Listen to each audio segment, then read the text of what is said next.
Army of Light, Earth Division. It's Shawna L. Francis, and today is September 12th, 2022. Thanks for joining me for today's Ascension Daily Update. I have Melchizedek here queued up today. Just some personal things to share first with my dad's celebration of life yesterday and some things that Melchizedek had to say about that today. And then Melchizedek has asked me to talk to you all about the reptilian influence that we went through. This was August 28th here. So what is it, about 2 weeks ago? These guys, that was a long channeling. That was like 45 minutes worth of channeling. So this is probably going to be a pretty lengthy video. I'll do my best to zip through this and give you the most important information. I'm exhausted today. I just thought, okay, do I try to take a nap or do I power through this? And I decided I was going to power through it. So bear with me, guys. I mean, it's like all that build up to my dad's celebration of life and all the busyness and getting ready for that. And then yesterday needing to really hold it together all day because I was running it and was, the first speaker. And by the way, it was so beautiful.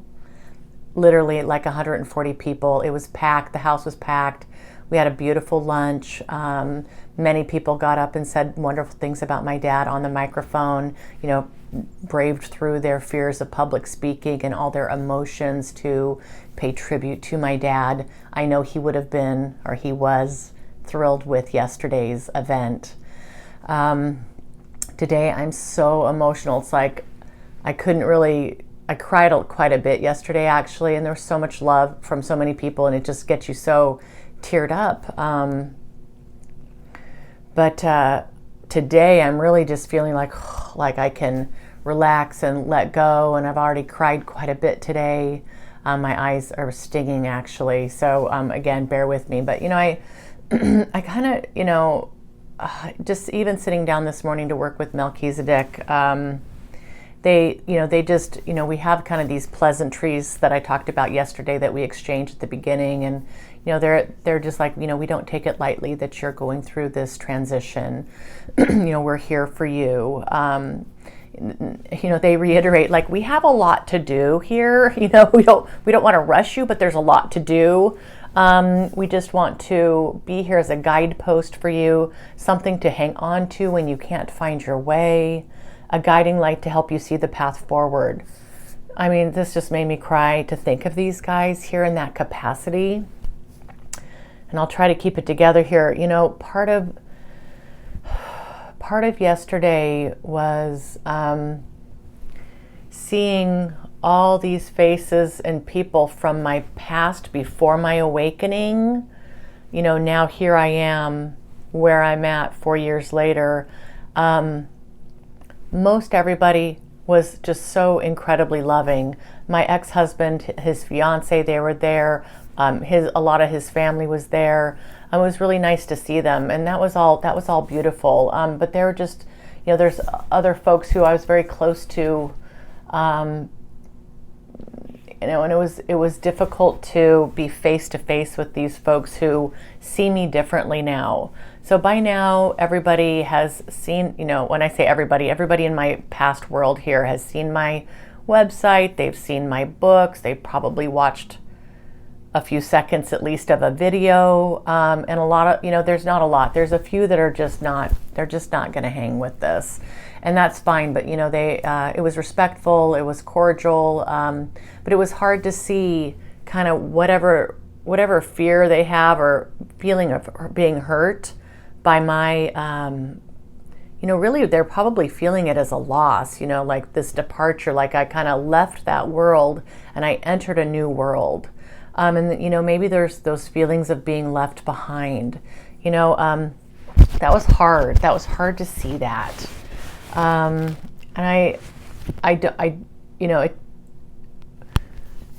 we're all just doing the best we can. I have no anger or anything for any of these folks. I absolute love for all the wonderful memories that we shared, the times we had together, whatever these people are going through today, having heart for that, knowing that this is really hard right now. Melchizedek, and I kind of talked to Melchizedek about this, and they said, you're seeing the sins of the past meet up with the present and collide with the future. And then they were just quiet. I'm like, what does that mean? You're seeing the sins of the past meet up with the present and collide with the future. And I'm like, can you please explain what you mean by sins? And they said, certainly, transgressions against fellow humans, transgressions against ourselves. Would you believe that all of this is in the name of love? Our transgressions have a root in love. These so-called sins have love at the heart of them. Every deed ever done, especially around the breaking of hearts, have their roots in love. And, they repeated this, and they said that many times somebody is seeing something as a transgression or as a sin, like this person did me wrong. They have their roots in love, but many times this is blended with deep feelings of insecurity. And they said, what does it mean to be insecure? It connotes a lack of love for oneself, a lack of honoring, respect, and love, kind of within ourselves. So you kind of feel like you're getting slighted by somebody. Maybe somebody's felt that from me, and then you combine that with any insecurities that might be lurking. And this can be really heartbreaking. And it doesn't allow for much peace for people when you combine these two emotions. So it's really having, again, compassion for whatever's going on in their world. I mean, really. And what they said that heartbreak and misery have their roots in love, but you go down these paths just so far and so deep into the tunnels, into the holes where there is no light and there is no oxygen, and it seems hopeless. So many people in this moment, Shawna, experiencing this hopelessness, even helplessness. There's just no light to be seen in their predicament. Oh, it's heartbreaking. It's important for you, Shawna, to know or to be aware of the depths of despair, heartbreak, and misery alive and well in this moment on this planet, and do not take it for granted. My enlightened view of myself in the world. I've talked so much about being in this bubble of unicorns and rainbows. I really am most of the time. I'm going through some kind of all the kinds of roller coasters, just as you are too. But I am feeling that. Take it to heart and know that many are unable to consciously be at this level of peace by giving a helping hand, by your presence and your example, by your unconditional love and your way of being. You are the beacon who helps others. And this is true for you as well.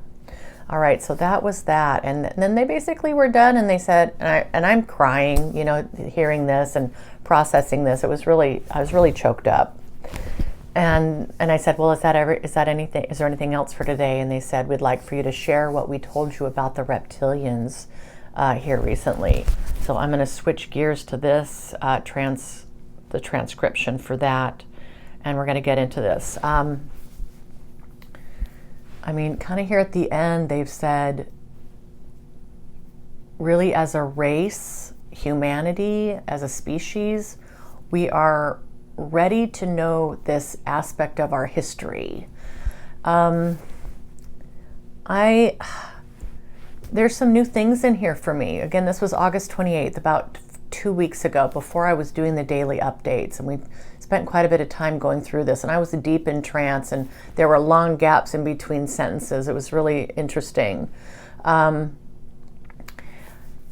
Imagine what the folks yesterday would think about today's video. Oh my goodness, talk about feeling like I'm crazy. I gotta go for it, guys. This is important. This is, my mission is to help emancipate negative reptilian energy from this planet. This is part of my mission. Again, we've got an army of light on this side and that side of the veil, and we're working through this information, trying to understand it and trying to hold the light and have faith. And this is incredible what we're doing, right?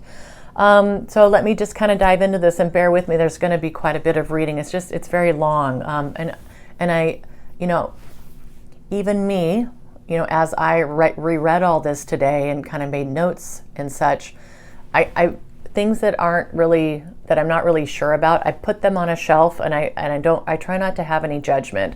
And usually more clarity comes for these things that I'm kind of like, I don't know. So some of this was new for me. I've talked to Galactic Federation of Light quite a bit about reptilians. I've got quite a bit in my book about reptilians, and my twin flame was an embodiment as a reptilian. I know, cuckoo, but that's my reality here. So the reptilian stuff, it's a big part of what I'm doing. And if you're, again, I imagine it's a big part of what you're doing as well as light workers. I just think that there's bigger energetic frequencies going on that are drawing us together so we can start to really understand this information and work with the energy. All right. We'd like to go back in history a little bit to help you understand a bit more about who and what you are and bring more light to why you're doing what you're doing. We hope and expect that this will help you in the moments and times to come as things begin to boil over. Things begin to boil over. We are picking a time in your Earth's history.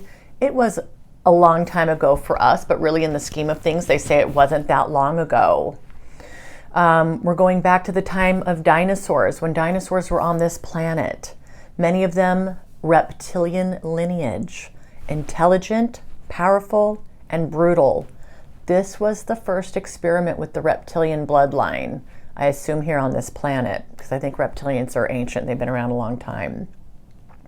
As you know, nearly all of these beings were destroyed. Some remained who were able to survive, but for the most part, those species were eradicated from the planet. All right, they talk about those folks who were in charge.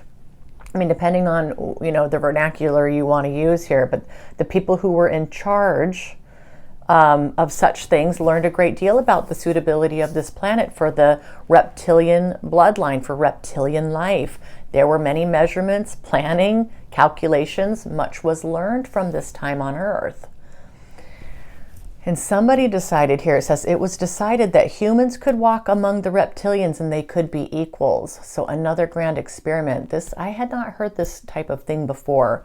Reptilians, and don't ask me how long ago this was. Forever ago, right? A long time ago. It was decided that humans could walk among the reptilians and they could be equals. They're going to see if this would work. This was the next experiment that those who were in charge of such matters decided to do. Human and lizard living side by side harmoniously, right? Let's go see. A mixture of two completely different species on one planet, both sentient, both intelligent, both with finely tuned consciousness. The creator gods, so those who were in charge here, the creator gods made this a reality, humans and reptilians. From the beginning, it was obvious this was not a harmonious coexistence between these two species. However, they decided to allow the experiment to continue.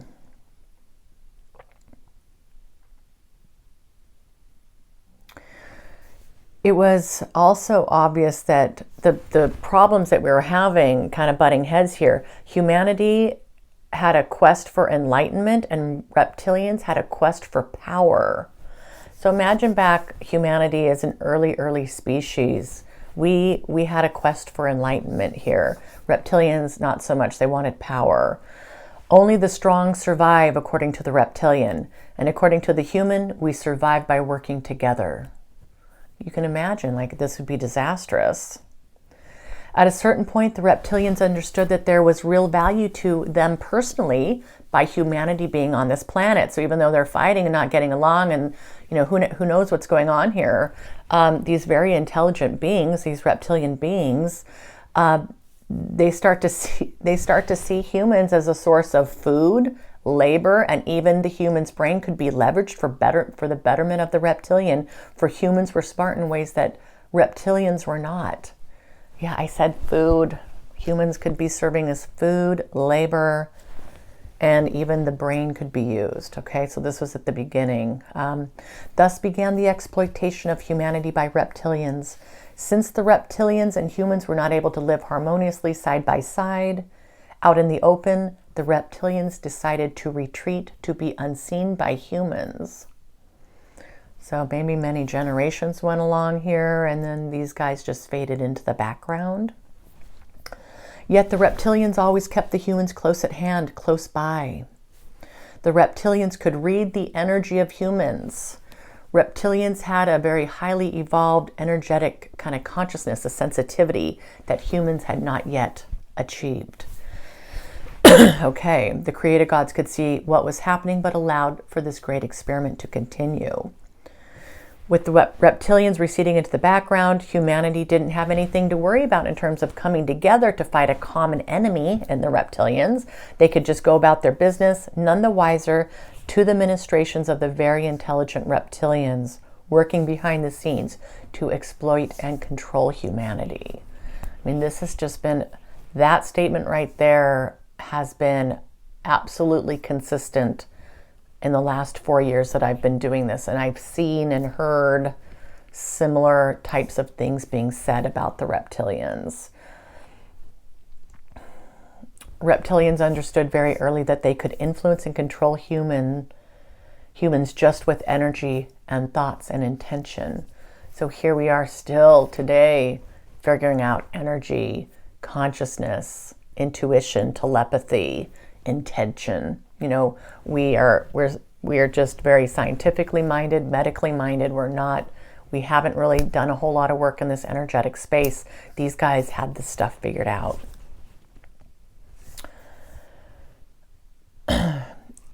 And this was not hard for them to control and influence humans this way, because humans did not share an awareness of this ability and had no idea that this was even possible. So it wasn't even on our radar that this was happening. They didn't know what to look for. They had no idea that this was happening to them on subtle and also deep levels.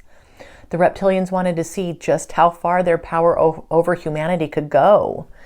How much influence and control would be possible, they wondered. So they pushed and pushed the limits of what they thought was possible, and they made huge strides in the domination of humanity.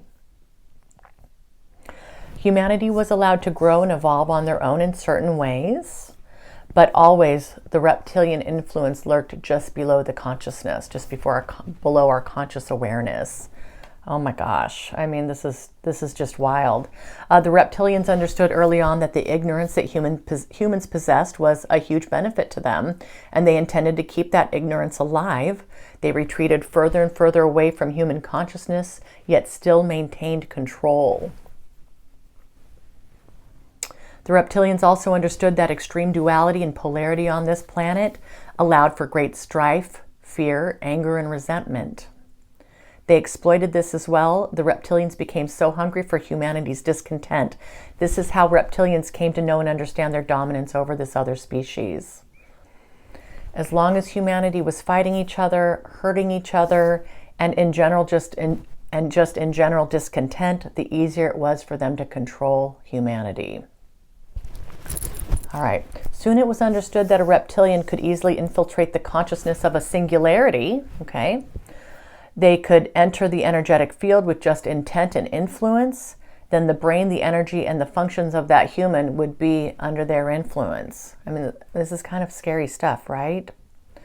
Once this level of realization was reached, where this was a possibility, it then became a new game for the reptilians. While it was a high-stakes game, they played it for fun as well, just to see what was possible, while the human was none the wiser to these ministrations. So just under the radar, guys. We have not known about our history in this way. I can't imagine. I think, I'll probably have a lot of comments here on this one. This is what I was told. I'm giving it to you straight. I've not edited this. This is what was told to me by Melchizedek. It's much more than what has been explained to me in the past by Metatron, the Galactic Council, the Grand Council, the Galactic Federation of Light, my other guides. So they're really kind of going into a level of detail that I haven't seen yet personally. Then it became just pure domination of the species that became the most important thing to the reptilians. Pure domination over humanity. This became the entire focus of that species here interacting on the planet. Complete domination. I mean, I guess for me, I sit here and I think, well, am I being completely dominated by reptilian influence? Maybe not. Maybe I'm not feeling that way because I'm a light worker here, and we are ready to take on this kind of negative reptilian energy. I don't know, but I guess it's not far-fetched to think about how this influence has shaped this planet. Control, domination, fear, discontent, strife, lack, victimhood, anger. Oh man, we could just go on and on, right? Eventually, the reptilian understood that if humanity's consciousness was treated as one unit instead of many singularities, they could control entire groups of people at the same time. So now we're really getting into it, right? It's not just, okay, a one-to-one situation. Now they've figured out there's a group consciousness that could be tapped into here and influenced with focus and intent. And they were just really good at this. Then they said reptilians began living underground as humanity's population grew. I have heard this before in other channeled material that kind of inner earth, which is, it's so hard to swallow this stuff. But personally, I've had some meditations where I've gone into inner earth. I certainly can't deny it. Again, all these things kind of get put on a shelf for me, to be used later as needed. They began living underground as humanity's population grew. Eventually other reptilians from other star systems, they caught wind of this, and they came here to see what was happening. It was understood that there were reptilians working in this manner on this particular planet, growing their influence and control, exploiting the ignorance of humanity. All right, so party time here on planet Earth with these reptilians. Another reptilian species of higher dimensional frequency was interested to see this firsthand. Many ships came to planet Earth, many landing at the North and South Poles. You hear about this stuff. Underground bases at the poles, Antarctica being full of ships and all kinds of stuff, and reptilians working with humans, secret space programs type stuff. Holy mackerel. There's just this whole other realm, right? Reptilian, all this information about reptilians out there. Again, I just put this stuff on a shelf, but this is what Melchizedek told me the other day or 2 weeks ago. Earth became an outpost for the reptilian species, a bit of a stopping zone for those who were traveling. Contact was made between the interstellar galactic reptilians and the reptilians of Earth. The reptilians here on Earth learned of their lineage, learned of this experiment, grew their consciousness and awareness of the larger picture here and the role that they have been playing.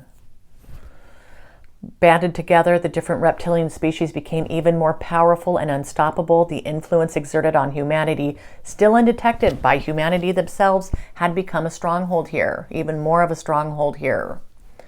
Again, don't know timing, guys. This still could have been thousands and thousands of years ago, tens of thousands, I don't know, hundreds. I don't know. I really don't know. Time is just weird.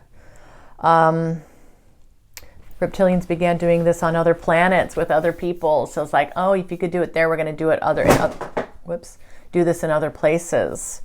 So this started to spread this whole idea.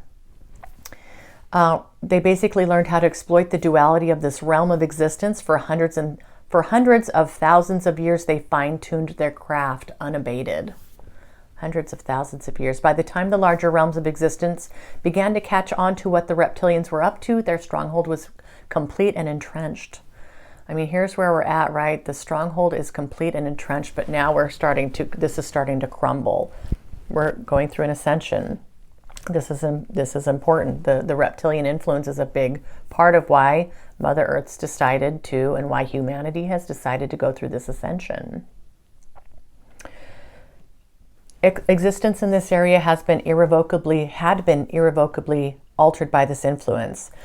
It became a situation of critical importance once the scope, depth, and reach of the reptilians was fully understood, and how the control over these different species had manifested. The reptilians were usurping the free will of a species on a free will planet, and this is just not allowed. And they said here, it's a delicate situation to try to untangle the energetics here to restore the true intention of creation. How to untangle the energetics here to restore us back to our original creation.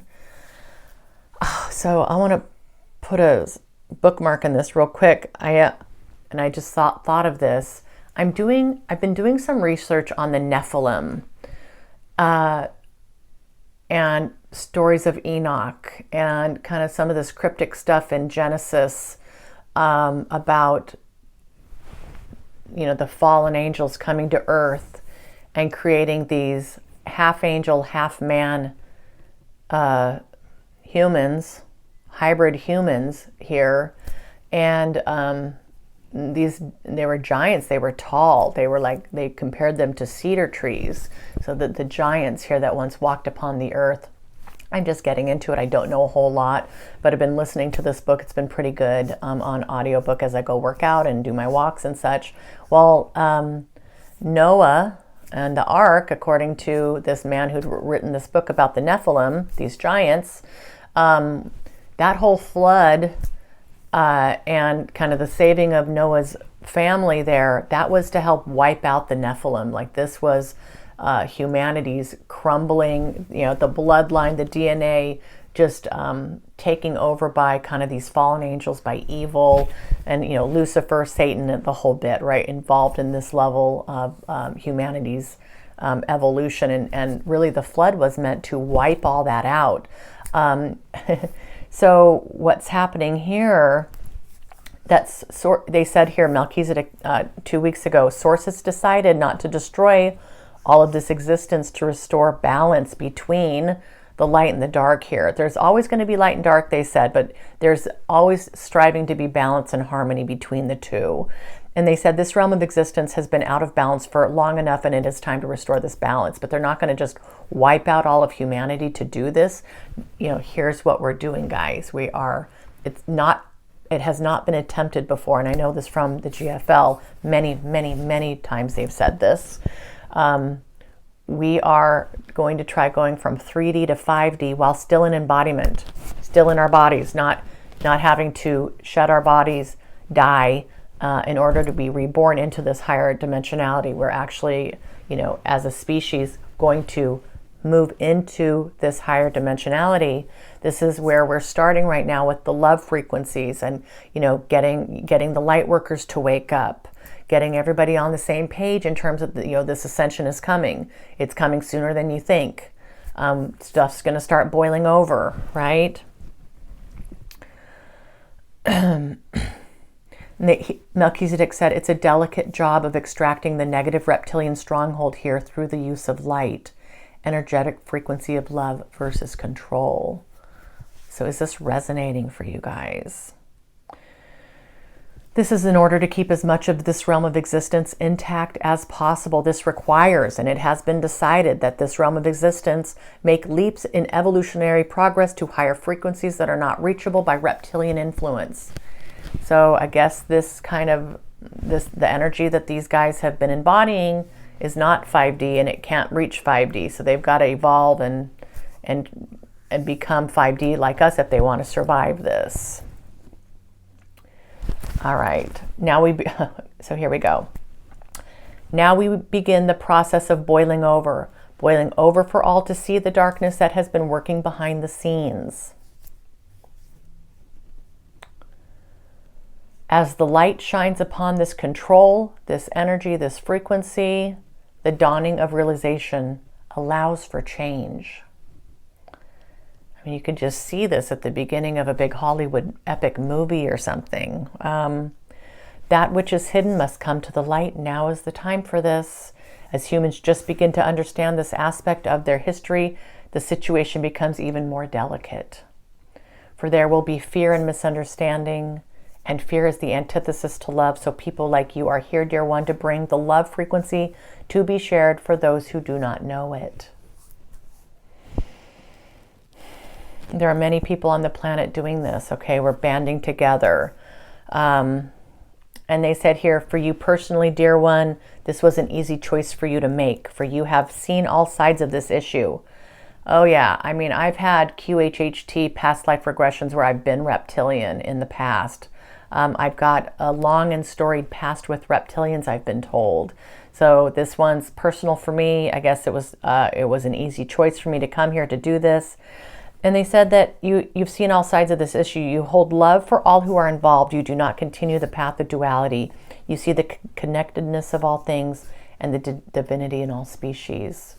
So yeah, we really, we have to love the reptilians. We've got to love, even though it's considered negative polarity, okay, negative, we out of balance, can't happen any longer. It's still understanding the divinity of that species and what they're doing, and knowing that, they're doing the best they can.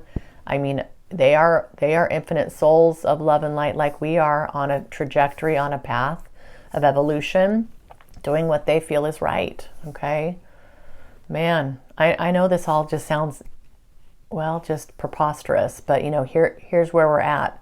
There's my story. That's Melchizedek for you. Okay, I am going to so that's what they said, guys. This is, they said that our light will change this world forever. What you're doing is important.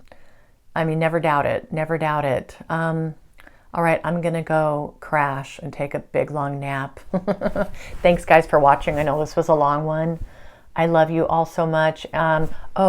Tomorrow I'm on a flight at like 6:30 in the morning. I'd be surprised if I could make a video tomorrow, but if the team wants to come in, I will get set up there in Mexico and try to make one. I don't know what I'm really walking into. We just had Tropical Storm K blow through there, lots of flooding and power outages and roads washed out and everything. So anyway, I may not see you tomorrow, but hopefully on Wednesday. All right, guys, love you. Mwah.